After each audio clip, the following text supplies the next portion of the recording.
6 April 2025 ରବିବାର ରାମନବମୀ ଦିନ ଯିଏ ବି ଏହି 3ଟି ଲବଙ୍ଗ ବାଲା ଉପାୟକୁ କରିବେ, ଏହା ଏମିତି ଏକ ଉପାୟ ଭଗବାନ ଭୋଳେନାଥଙ୍କ ଆଶୀର୍ବାଦରୁ ଆପଣଙ୍କ ଜୀବନରେ ହେବ ଧନର ବର୍ଷା। ଆପଣ କରୋଡ଼ପତି ବନିଯିବେ। ଖୁସିରେ ଭରିଯିବ ଆପଣଙ୍କର ପୁରା ପରିବାର। ଆପଣଙ୍କର ପ୍ରତ୍ୟେକ ମନସ୍କାମନା ପୁରା ଅଚାନକ ପୂର୍ଣ୍ଣ ହୋଇଯିବ। କାରଣ ଏହି ରବିବାର ରାମନବମୀ ଦିନ ବହୁତ ସାରା ଶୁଭ ସଂଯୋଗର ନିର୍ମାଣ ହେଉଅଛି, ଯାହାକି ଅନେକ ବର୍ଷ ପରେ ଆସିଅଛି ଏହି ଯୋଗ। ଏଥିପାଇଁ ଦର୍ଶକ ବନ୍ଧୁ, ଏହି ଦିନର ମହତ୍ତ୍ୱ ବହୁତ ହିଁ ଅଧିକା ବଡ଼ ହୋଇଥାଏ। ଆଉ ଏହି ଦିନ ଆପଣଙ୍କୁ ଏହି 3ଟି ଲବଙ୍ଗ ବାଲା ଉପାୟକୁ ଜରୁର କରିବା ଉଚିତ। ଏହି ଉପାୟକୁ ଆପଣ ସନ୍ଧ୍ୟା ସମୟରେ କରିବେ, ପ୍ରଦୋଷ କାଳରେ କରିବେ ଏବଂ ଏହି ଉପାୟକୁ ଆପଣ ରାତ୍ରିରେ ଶୋଇବା ପୂର୍ବରୁ ବି କରିପାରିବେ। କାହିଁକି ନା 6 ଏପ୍ରିଲ 2025 ରବିବାର ଦିନଟି ନବରାତ୍ରିର ଦିନଟିଏ, ଚୈତ୍ର ନବରାତ୍ରିର ଦିନ ହୋଇଥାଏ। ଆଉ ଏହି ଦିନ ବହୁତ କମ୍ ଆସିଥାଏ। ପୁରା ବର୍ଷ ସାରା ମାତ୍ର ଗୋଟିଏ ଥର ଯଦି ଆପଣଙ୍କୁ ଏହି ମୌକା ମିଳିଯାଏ, ତ ଆପଣ ଏହି ଉପାୟକୁ ଜରୁର କରିନେବେ। ତେବେ ଚାଲନ୍ତୁ ଉପାୟ ବିଷୟରେ ଜାଣିବା। ତା ପୂର୍ବରୁ ଆପଣଙ୍କୁ ପ୍ରାର୍ଥନା, ଯଦି ଆପଣ ଆମର ଏହି ଚ୍ୟାନେଲରେ ନୂଆ ଅଛନ୍ତି ତ କୃପା କରି ଆମର ଏହି ଚ୍ୟାନେଲକୁ ସବସ୍କ୍ରାଇବ ଜରୁର କରିଦିଅନ୍ତୁ। ମାତ୍ର 3ଟି ଲବଙ୍ଗକୁ ଆପଣ ରାତ୍ରିରେ ଶୋଇବାକୁ ଯିବା ପୂର୍ବରୁ ଚୁପଚାପ ଏହି ଜାଗାରେ ଫୋପାଡ଼ି ଦିଅନ୍ତୁ ବା ଜାଳି ଦିଅନ୍ତୁ। ଜୀବନରେ ଆପଣଙ୍କର 7 ପୁରୁଷ ପର୍ଯ୍ୟନ୍ତ ଧନର ବର୍ଷା ହେବ। ଯଦି ଧନକୁ ନେଇ ଆପଣ ଚିନ୍ତିତ ରହୁଛନ୍ତି କିମ୍ବା ପଇସାର କମି ଆପଣଙ୍କ ଜୀବନରେ ବହୁତ ଅଧିକା ରହିଥାଏ, ତ ଏଥିପାଇଁ ରବିବାର ଦିନ ଠାରୁ ଆଉ କୌଣସି ବି ଦିନ ଉତ୍ତମ ନଥାଏ। ଲବଙ୍ଗର ଯେତେ ବି ଉପାୟ ଆପଣ କରିବେ, ତ ସବୁଠୁ ପ୍ରଥମେ ଏହା ଆପଣଙ୍କ ଜୀବନରେ ଚମତ୍କାର ଦେଖାଇଥାଏ।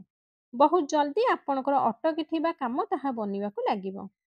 ଆପଣଙ୍କ ଜୀବନରେ ଯଦି ବହୁତ କରଜ ଅଛି, ଆପଣ ଚାହୁଁଛନ୍ତି ସେହି କରଜକୁ ଶୁଝିବା ପାଇଁ, ତ ଆପଣ 3ଟି ଲବଙ୍ଗକୁ ଦୀପରେ ପକାଇ ଜରୁର ଜଳାନ୍ତୁ।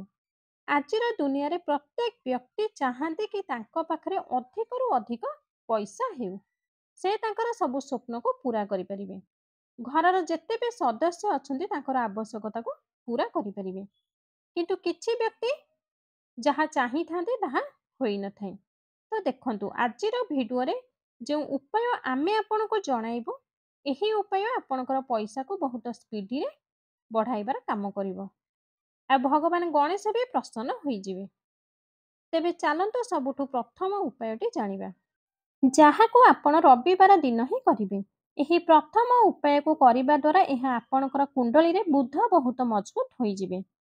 ଦେଖନ୍ତୁ, ଯଦି ଆପଣଙ୍କର କୁଣ୍ଡଳୀରେ ବୁଧ କମଜୋର ହୋଇଯିବେ, ବହୁତ ସାରା ବ୍ୟକ୍ତି ଅଛନ୍ତି ଯାହାଙ୍କୁ ଜଣା ହିଁ ନାହିଁ ତାଙ୍କ କୁଣ୍ଡଳୀରେ ବୁଧ କମଜୋର ଅଛି କିମ୍ବା କୌଣସି ବି ଗ୍ରହ କମଜୋର ଅଛି। ଯଦି ବୁଧ କମଜୋର ଥାଏ, ତେବେ ଆପଣ ଏହିପରି ଅନ୍ଦାଜ ଲଗାଇ ପାରିବେ।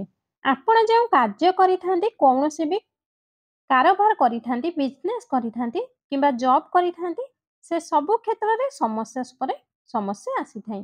ଏଥିରୁ ଜାଣିବେ ଯେ ଆପଣଙ୍କର କୁଣ୍ଡଳୀରେ ବୁଧ କମଜୋର ହୋଇଅଛି। ଆଉ ବୁଧକୁ ମଜବୁତ କରିବାର ସବୁଠୁ ସରଳ ଉପାୟ ଆଜିର ଭିଡ଼ିଓରେ ଆମେ ଆପଣଙ୍କୁ ଜଣାଇବାକୁ ଯାଉଛୁ। ଆପଣଙ୍କୁ କ'ଣ କରିବାକୁ ପଡ଼ିବ ନା, ଆପଣ ଗୋଟା ମୁଗ ଡାଲି ନେବେ। ଆପଣଙ୍କ ଘରେ ଯେତେ ବି ସଦସ୍ୟ ଅଛନ୍ତି, ସବୁ ସଦସ୍ୟ ରବିବାର ଦିନ ମୁଗକୁ ଖାଇବେ। ବାସ୍ ଏହା ଆପଣଙ୍କୁ ଗୋଟିଏ ଛୋଟିଆ ଉପାୟଟିଏ ଲାଗିପାରେ, କିନ୍ତୁ ମୁଗ ଡାଲି ଖାଇକି କ'ଣ ବା ଅଧିକ ହେବ, କିନ୍ତୁ ଆପଣଙ୍କୁ ଜଣା ନାହିଁ ଯେବେ ମୁଗ ଡାଲି ଖାଇବା ଦ୍ୱାରା ଆପଣଙ୍କ ଜୀବନରେ ବଡ଼ ବଡ଼ ଚମତ୍କାର ହୋଇଥାଏ। ଆପଣ 2ରୁ 3ଟି ରବିବାର ଏହା କରିକି ଦେଖନ୍ତୁ କି ଆପଣ ମୁଗ ଡାଲିର ସେବନ କରନ୍ତୁ। ପୁଣି ଆପଣ ନିଜେ ଦେଖିବେ ଆପଣଙ୍କର ଯେଉଁ ବିଜନେସ୍ ଅଛି, ଯାହା ବି ଆପଣଙ୍କର କାମ ବା ଚାକିରି ବା ବେପାର ଅଛି, ସେଥିରେ ଆପଣଙ୍କୁ ବହୁତ ଜଲ୍ଦି ଲାଭ ମିଳିବାକୁ ଲାଗିବ। କାହିଁକି ନା ଏହି ଉପାୟକୁ କରିବା ଦ୍ୱାରା, ମୁଗ ଡାଲି ଖାଇବା ଦ୍ୱାରା ଆପଣଙ୍କ କୁଣ୍ଡଳୀରେ ବୁଧ ବହୁତ ମଜବୁତ ହୋଇଯିବେ। ଚେଷ୍ଟା କରନ୍ତୁ ରବିବାର ଦିନ ଯେବେ ଆପଣ ବାହାରକୁ ଯିବା ପାଇଁ ବାହାରୁଛନ୍ତି, ଆପଣ ଗୋଟିଏ ଛୋଟିଆ ହଳଦିଆ ରଙ୍ଗର କପଡ଼ା ପାଖରେ ରଖନ୍ତୁ। ଯଦି ହଳଦିଆ ରଙ୍ଗର କପଡ଼ା ବା ବସ୍ତ୍ର ଆପଣଙ୍କ ପାଖରେ ଅଛି, ତେବେ ଆପଣ ହଳଦିଆ ରଙ୍ଗର ବସ୍ତ୍ର ପିନ୍ଧିବା ଦ୍ୱାରା ବହୁତ ହିଁ ଆପଣଙ୍କୁ ଲାଭ ମିଳିଥାଏ। ଯେବେ ଭଗବାନ ଗଣେଶ ଯେଉଁ ବ୍ୟକ୍ତିଙ୍କ ଉପରେ କୃପା କରିଥାନ୍ତି, ତ ତାଙ୍କ ଘରେ ଅନ୍ନ ଧନର ଭଣ୍ଡାର ଭରି ଦେଇଥାନ୍ତି। ତାଙ୍କ ଘରେ କେବେ ବି କୌଣସି ଜିନିଷର କମି ରହିନଥାଏ। ପ୍ରଥମ ପୂଜନୀୟ ଭଗବାନ ଗଣେଶ ଯେବେ ଯେଉଁ ବ୍ୟକ୍ତିଙ୍କ ଉପରେ ପ୍ରସନ୍ନ ହୋଇଯାନ୍ତି, ତ ତାଙ୍କର ଶୋଇଥିବା ଭାଗ୍ୟ ବହୁତ ଜଲ୍ଦି ଉଠିବାକୁ ଲାଗିଥାଏ। ଯଦି ତାଙ୍କ ଭାଗ୍ୟରେ ଯାହା ବି ଲେଖା ନଥାଏ ତ ତାଙ୍କୁ ତାହା ମିଳିଯାଇଥାଏ। କାହିଁକି ନା ଭଗବାନ ଗଣେଶ ବହୁତ ବୁଦ୍ଧିମାନ ବି ହୋଇଥାନ୍ତି। ଆଉ ଆପଣ ଆପଣଙ୍କ ଜୀବନରେ ସଙ୍କଟକୁ କିପରି ଦୂର କରିବେ, ଆପଣ ଯଦି ଭଗବାନ ଗଣେଶଙ୍କ ପାଖକୁ ମନସ୍କାମନା କହିଦେବେ ତ ଆପଣଙ୍କ ଜୀବନରେ ସମସ୍ତ କଷ୍ଟକୁ ଭଗବାନ ଗଣେଶ ଦୂର କରିଦେବେ। ଯେବେ ଆପଣ ଏହି ଦୀପବାଲା ଉପାୟକୁ କରିଥାନ୍ତି ତ ଦେଖନ୍ତୁ ଏହି ଦୀପବାଲା ଉପାୟକୁ କିପରି କରିବେ। ସବୁଠୁ ପ୍ରଥମେ ଆପଣ ଗୋଟିଏ ଦୀପ ନେବେ। ଆପଣଙ୍କ ପାଖରେ ଯଦି ମାଟିର ଦୀପଟିଏ ଅଛି ତେବେ ମାଟିର ଦୀପ ନେବେ, ନାହିଁ ତ ଆପଣ ଅଟାରେ ଦୀପଟିଏ ତିଆରି କରିପାରିବେ। ସେହି ଦୀପ ଭିତରେ ଶୁଦ୍ଧ ଘିଅ ଭରିଦେବେ। ସେହି ଦୀପରେ ଗୋଲ ବତୀ ଦେବେ। ଏହା ସହ ଦୁଇଟି ଫୁଲ ଥିବା ଲବଙ୍ଗକୁ ନେବେ। ସେହି ଲବଙ୍ଗକୁ ସିଧା ହାତରେ ଧରିବେ। ତାପରେ ଭଗବାନ ଗଣେଶଙ୍କୁ ଧ୍ୟାନ କରିବେ, ମାତା ପାର୍ବତୀଙ୍କୁ ଧ୍ୟାନ କରିବେ, ମହାଦେବଙ୍କୁ ଧ୍ୟାନ କରିବେ। ଏହାପରେ ଓମ୍ ଗଣ ଗଣପତେ ନମଃ ଏହି ମନ୍ତ୍ରକୁ ଜପ କରିବେ। ଏହି ମନ୍ତ୍ରକୁ ଆପଣ 11ରୁ 12 ଥର ବୋଲିଦେବେ। ଏହାପରେ ଦୁଇଟି ଫୁଲ ଥିବା ଲବଙ୍ଗକୁ ଆପଣ ସେହି ଦୀପ ଭିତରେ ପକାଇଦେବେ।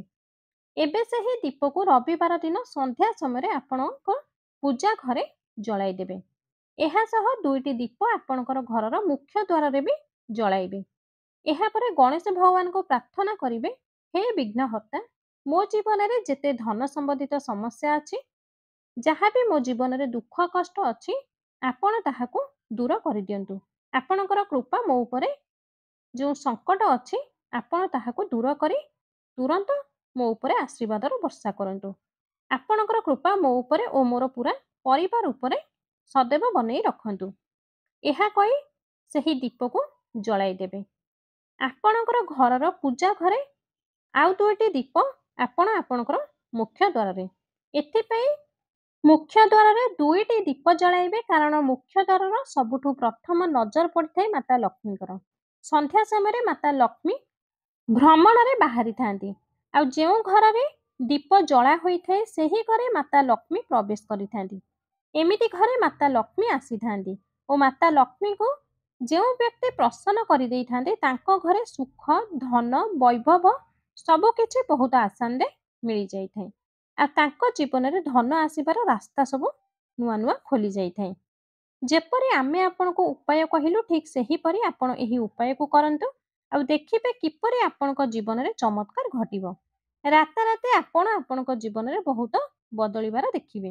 ଆପଣଙ୍କ ଘରେ ପଇସା ଆସିବ ଏବଂ ସେହି ପଇସା ବଢ଼ିବ ମଧ୍ୟ ଏବଂ ଅଯଥା ଖର୍ଚ୍ଚ ମଧ୍ୟ ଆପଣଙ୍କର ବନ୍ଦ ହୋଇଯିବ। ଯିଏ ବି ବେମାରୀରେ ଅଧିକ ଘାଣ୍ଟି ହେଉଥାନ୍ତି ସେ ରବିବାର ଦିନ ଗୋଟା ମୁଗ ଡାଲି ଦାନ ଜରୁର କରନ୍ତୁ। କୌଣସି ନା କୌଣସି ଜରୁରତ ବ୍ୟକ୍ତିଙ୍କୁ ଆପଣ ମୁଗ ଡାଲି ନିହାତି ଦାନ କରନ୍ତୁ। ଆପଣ ଚାହିଁଲେ ଗୋଟିଏ ବ୍ୟକ୍ତିକୁ ବି ଆପଣ ଗୋଟା ମୁଗ ଡାଲିକୁ ଦାନ ଅବଶ୍ୟ କରିପାରିବେ। ତେବେ ଚାଲନ୍ତୁ ଜାଣିବା ନଜର ଦୋଷକୁ କିପରି ଦୂର କରିବେ ଆପଣଙ୍କ ଜୀବନରୁ। ଦେଖନ୍ତୁ, ନଜର ଯଦି ଆପଣଙ୍କ ଘରେ କୌଣସି ବ୍ୟକ୍ତିକୁ ଲାଗିଯାଏ ତ ତାହା ସବୁ ବିଗିଡ଼ିଯାଏ।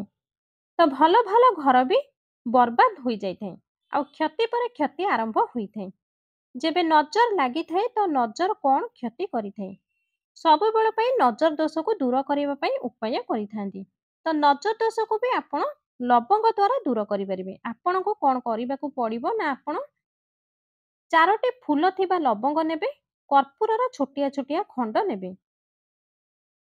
ସନ୍ଧ୍ୟା ସମୟରେ ଏହାକୁ ଜଳାଇ ପୁରା ଘରେ ଆପଣ ବୁଲାଇ ଦେବେ। ଘରର ମୁଖ୍ୟ ଦ୍ୱାରରେ ବି ଲବଙ୍ଗ ଓ କର୍ପୂର ଧୂଆଁକୁ ବୁଲାଇବେ। କର୍ପୂର ବହୁତ ଚମତ୍କାରୀ ଅଟେ। ଏହା ଆପଣଙ୍କ ଘରେ ସକାରାତ୍ମକ ଊର୍ଜାକୁ ବଢ଼ାଇଥାଏ। ଭୂତ, ପ୍ରେତ, ନେଗେଟିଭ ଏନର୍ଜି ସବୁ ଜିନିଷକୁ ଆପଣଙ୍କ ଘରୁ ଦୂର କରିଦେଇଥାଏ। ଆଉ ଯେଉଁ ଘରେ କର୍ପୂର ଜଳା ଯାଇଥାଏ ସେହି ଘରେ ସବୁବେଳେ ଧନର ବର୍ଷା ହୋଇଥାଏ। ସେହି ଘରେ ସବୁବେଳେ ଧନର ଦେବୀ ମାତା ଲକ୍ଷ୍ମୀ ବାସ କରିଥାନ୍ତି। ତ କର୍ପୂରର ଉପାୟ ଆପଣଙ୍କୁ ନଜର ଦୋଷକୁ ବଞ୍ଚାଇବା ପାଇଁ, ଆପଣଙ୍କର ଶତ୍ରୁ ଦୋଷକୁ ବି ଦୂର କରିବା ପାଇଁ ଯେବେ ଆପଣ କର୍ପୂରର ଏହି ଛୋଟିଆ ଉପାୟ କରିଦେବେ ତ ଆପଣ ଯଦି ଲଗାତାର ଧନ ଓ ଟଙ୍କା ପଇସାକୁ ନେଇ ଚିନ୍ତିତ ଓ ଆପଣ କର୍ପୂରର ଏହି ଉପାୟଟିକୁ ନିହାତି କରନ୍ତୁ, ଯାହା ରାତାରାତି ଆପଣଙ୍କର ଜୀବନରେ ସବୁ କଷ୍ଟକୁ ସବୁ ଦୁଃଖକୁ ଦୂର କରିଦେବ। ତ ଛୋଟିଆ କର୍ପୂର ଆପଣଙ୍କର ଭାଗ୍ୟରେ ଚମତ୍କାର ଆଣିବ, ଶତ୍ରୁଠାରୁ ବି ଆପଣଙ୍କୁ ମୁକ୍ତି ଦେବ ଏବଂ ଧନ ହାନିର ବି ଆପଣଙ୍କ ଘରେ ରୋକି ହେବାକୁ ଲାଗିବ। केबे भी पैसा को नहीं आपण समस्या रे आउ पड़िबे नहीं। तो जदि आपण आपणको घरे कर्पूर जलांती तो कर्पूरर सह लवंग भी जळै ଦେଇଥାନ୍ତି तो ଏହା द्वारा आपणकर घरे अष्टलक्ष्मीकर बास ହୋଇଥାଏ। ଆଉ ଗୋଟେ ବି ଫାଇଦା ହୋଇଥାଏ ଯେବେ ଆପଣ କର୍ପୂର ଓ ଲବଙ୍ଗ ଘରେ ଜଳାଇଥାନ୍ତି ତ ଏହା ଧନକୁ ଟାଣିକି ଆପଣଙ୍କ ଘରକୁ ନେଇ ଆସିବାର କାମ କରିଥାଏ। ତ ଏହି କର୍ପୂର ଉପାୟ ଯିଏ ବି ତାଙ୍କ ଘରେ କରିବେ ମଙ୍ଗଳବାର ଦିନ ଏହି ଉପାୟକୁ ତାଙ୍କ ଘରେ କରିବେ। ଉପାୟଟି ପାଇଁ ସବୁଠୁ ପ୍ରଥମେ 3ଟି କର୍ପୂର ନେବେ, ଏହା ସହ 5ଟି ଫୁଲ ଥିବା ଗୋଟା ଲବଙ୍ଗ ନେବେ। ମଙ୍ଗଳବାର ଦିନ ଏହି 2ଟି ଜିନିଷକୁ ନେଇ ଆପଣଙ୍କର ପୂଜା ଘରେ ବସି ପଡ଼ିବେ। ସନ୍ଧ୍ୟା ସମୟରେ ଏହି ଉପାୟକୁ କରିବେ। ସବୁଠୁ ପ୍ରଥମେ ଗୋଟିଏ ଦେଶୀ ଘିଅର ଦୀପଟିଏ ଜଳାଇ ଦେବେ। ଏହାପରେ ଆପଣ ହନୁମାନ ଚାଳିଶା ପାଠ କରିବେ। ଯଦି ଆପଣ ହନୁମାନ ଚାଳିଶା ପାଠ କରିପାରିବେ ନାହିଁ ତ ଜୟ ଶ୍ରୀରାମ ଜୟ ସୀତାରାମ କମ୍ ସେ କମ୍ ଆପଣ 108 ଥର ବୋଲିବେ। ଏହାପରେ ଗୋଟିଏ ଖାଲି ଦୀପରେ ସେହି 3ଟି କର୍ପୂର ଓ 5ଟି ଲବଙ୍ଗକୁ ରଖି ଜଳାଇ ଦେବେ ପ୍ରଭୁ ହନୁମାନଙ୍କ ସାମ୍ନାରେ। ଆଉ ଏହାର ଧୂଆଁକୁ ସବୁଠୁ ପ୍ରଥମେ ଆପଣ ଆପଣଙ୍କର ପୂଜା ଘରେ ବୁଲାଇ ଦେବେ। ତାପରେ ଆପଣଙ୍କର ପୁରା ଘରେ ଏହାର ଧୂଆଁକୁ ବୁଲାଇବେ। ଏହାପରେ ସଙ୍କଟ ମୋଚନ ହନୁମାନଙ୍କୁ ଧ୍ୟାନ କରିବେ। ଏହାପରେ ସେହି ଦୀପକୁ ଆପଣଙ୍କର ପୂଜା ଘରେ ରଖିଦେବେ। ପ୍ରଭୁ ହନୁମାନଙ୍କୁ ପୁରା ଶ୍ରଦ୍ଧା ଓ ସଚ୍ଚା ହୃଦୟର ସହ ପ୍ରାର୍ଥନା କରିବେ କି ଏହି ବ୍ୟକ୍ତି ମୋର ଶତ୍ରୁ ଅଟେ, ଏହି ଶତ୍ରୁଠାରୁ ମୋତେ ରକ୍ଷା କରନ୍ତୁ। ସବୁବେଳେ ଆପଣଙ୍କର କୃପା ମୋ ଉପରେ ରଖିବେ। କେବେ ବି ମୋ ଘରକୁ କିଛି ସଙ୍କଟ ନ ଆସୁ, କିଛି ବିପତ୍ତି ନ ଆସୁ, ଏତିକି କୃପା ଆପଣ କରିଦିଅନ୍ତୁ। ବାସ୍ ଏହିପରି ଆପଣ ପ୍ରାର୍ଥନା କରିବେ। ଏହାପରେ ଲବଙ୍ଗ ଆଉ କର୍ପୂର ଯେତେବେଳେ ପୁରା ଜଳିଯିବ, କର୍ପୂର ତ ପୁରା ଜଳିଯିବ କିନ୍ତୁ ଲବଙ୍ଗ ଯେଉଁ ଥିବ ସେହି ଲବଙ୍ଗକୁ ପାଣିରେ ମିଶାଇ ଆପଣଙ୍କର ମୁଖ୍ୟ ଦ୍ୱାରରେ ଢାଳିବାକୁ ପଡ଼ିବ। ଦୁଇ ପାର୍ଶ୍ୱରେ ସେହି ପାଣିକୁ ବାହାର ପଟୁ ଢାଳିବେ। ଏହି ଉପାୟ ତ ଆପଣ ମଙ୍ଗଳବାର ଦିନ କଲେ, କିନ୍ତୁ ବୁଧବାର ଦିନ ସକାଳେ ଏହି ଜଳକୁ ଆପଣଙ୍କର ମୁଖ୍ୟ ଦ୍ୱାରରେ ଢାଳିବେ। ଏହି ଉପାୟଟି କରିବା ଦ୍ୱାରା ଆପଣଙ୍କର 1000 ଶତ୍ରୁ ବି ଶାନ୍ତ ହୋଇଯିବେ ଏବଂ ତାଙ୍କଠାରୁ ଆପଣଙ୍କୁ ମୁକ୍ତି ମିଳିଯିବ। ନଜର ଦୋଷ ବି ଆପଣଙ୍କ ଘରୁ ତୁରନ୍ତ ଦୂର ହୋଇଯିବ ଓ ଅଷ୍ଟଲକ୍ଷ୍ମୀଙ୍କର ବାସ ଆପଣଙ୍କ ଘରେ ହେବ। ଧନ ଧାନ୍ୟରେ ଆପଣଙ୍କର ଘର ପୁରା ପୂରି ଉଠିବ। ଆପଣଙ୍କର ସମସ୍ତ ସଦସ୍ୟଙ୍କର କଲ୍ୟାଣ ହେବ। ତ ଆଶା କରୁଛି ଆଜିର ଭିଡ଼ିଓଟି ନିହାତି ଭାବରେ ଆପଣଙ୍କୁ ପସନ୍ଦ ଆସିଥିବ। ଯଦି ଭିଡ଼ିଓଟି ଆପଣଙ୍କୁ ପସନ୍ଦ ଆସିଥାଏ ତେବେ ଭିଡ଼ିଓଟିକୁ ଅଧିକରୁ ଅଧିକ ମାତ୍ରାରେ ଲୋକଙ୍କ ପାଖକୁ ସେୟାର କରନ୍ତୁ, ଯାହାଫଳରେ ଅନ୍ୟମାନେ ମଧ୍ୟ ଏହି ଉପାୟର ଲାଭ ଉଠାଇ ପାରିବେ। ଆପଣମାନେ ଯଦି ଆମ ଚ୍ୟାନେଲରେ ନୂଆ ଅଛନ୍ତି, ଆମ ଚ୍ୟାନେଲକୁ ଏପର୍ଯ୍ୟନ୍ତ ସବସ୍କ୍ରାଇବ୍ କରିନାହାନ୍ତି, ବିନା ସବସ୍କ୍ରାଇବରେ ଭିଡ଼ିଓ ଦେଖୁଛନ୍ତି, ତ ଏବେ ହିଁ ଚ୍ୟାନେଲକୁ ସବସ୍କ୍ରାଇବ୍ କରି ପାଖରେ ଥିବା ବେଲ୍ ଆଇକନଟିକୁ ଦବାଇ ଦିଅନ୍ତୁ। କମେଣ୍ଟ ବକ୍ସରେ ଜୟ ଶ୍ରୀ ହରି ବିଷ୍ଣୁ, ଜୟ ମାତା ଲକ୍ଷ୍ମୀ, ଜୟ ଶ୍ରୀରାମ, ଜୟ ସୀତାରାମ ଅବଶ୍ୟ ଲେଖନ୍ତୁ।